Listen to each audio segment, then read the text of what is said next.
Yeah. Okay. So we talked about feedback. Difficulties in receiving feedback is one part of the experience of women of color in a business environment. What else might an HR manager or business partner need to understand about the experience of women or women of color in a business environment? Absolutely. There's a number, and there's actually a really wide swath of literature that is around Black women leadership and Black women leadership in senior administrative levels, because the experiences definitely change as one moves up the organizational hierarchy. So that's probably one thing to note, is that the experiences of Black women at, say, entry level positions are going to be somewhat different than the experiences of Black women at, say, more senior level positions. Can And you offer an example of one way that those differences show up? I think for Black women in senior level positions, one thing that becomes really clear to you is that you become less visible in your position. And so this really manifests itself when people are talking about promotional and career advancement opportunities. So frequently, women of color are tasked with doing more work, just tangibly more work than their white counterparts or colleagues. There's lots of instances where women of color are receiving less pay for doing more work or the same amount of work. And we already know that women of color earn what, like 50 or 60 cents on the dollar, which is still low compared to men of color and white women as well. So there's this lack of visibility for the work that you're doing.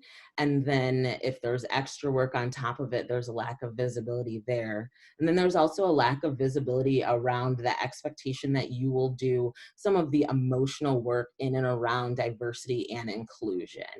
And so if you're a Black woman or a person of color that is in a position in an organization where you may be one of 4 or 5 individuals, you sort of already maintain this high level of visibility just because you are a person of color and you are in a role or in an organization that has few people that look like you.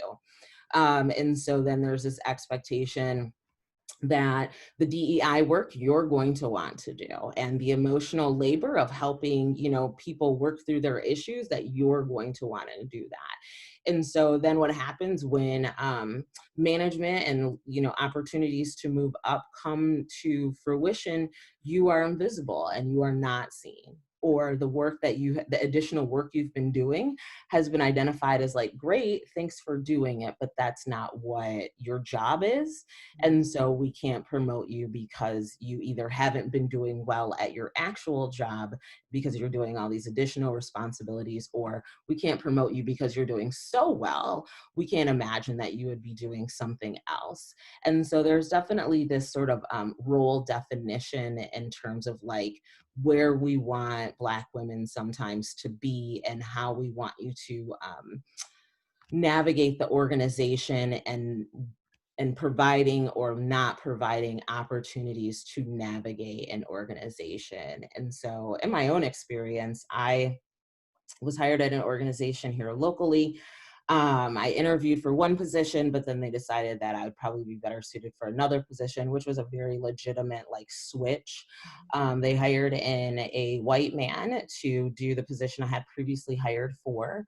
They hired him in at a higher salary with less responsibilities. Within 6 months, he was let go from the organization. So they gave me his responsibilities to maintain as well as my own. Within another 2 months, the supervisor was released from the organization. So during the interim, I was doing a great deal of his work as well. And when the conversation came around to who would we promote to the director level position, I know that there are a couple people who are advocating for me because they were like, look at what she's doing. Like, she's basically the marketing department in managing these other 2 employees and managing the responsibilities. And the argument was, well, she hasn't been here long enough. so we couldn't possibly promote her. And that seems to me to be a real case of, just invisibility. Like, we see you doing all the work and you're doing great, and we just want you to stay right there. Mm, Thank you. And as though you don't have the same desires to, move up and have accomplishments and milestones in your career that others do. And in fact, like, other people who had been there longer, but again doing less work, they were offered promotion at the end of the year, and I was not. And I said, you know what? I don't think that you necessarily want me to be anyplace else but here. And I'm type of one of those people, like, once I've mastered something, like, I'm ready to move on to the next thing. And it was just really difficult place to figure out how to navigate. There weren't any specific organizational structures or paths around creating a career path. And so you just sort of tried. And if you failed and tried and failed, like, but once I sort of got word that people were advocating, and that was sort of the response, well, she hasn't been here long enough. It's like, I don't know what long enough has to do with, like, work performance and being able to manage the responsibilities. right, right. Especially So that since so many invisibility companies is just a go ahead and key. hire in from the outside. Right. You've got to, manage somebody new and bring them on board and get them up to speed. Again, so you have that sort of churn. But invisibility is just a really big issue with women and people of color, and sort of this additional workload. Again, there's a narrative around that. Women and people of color are workers. They're hard workers. You give them anything to do. You give them the most impossible projects. I've been given the most impossible projects where people have been like, other people have failed.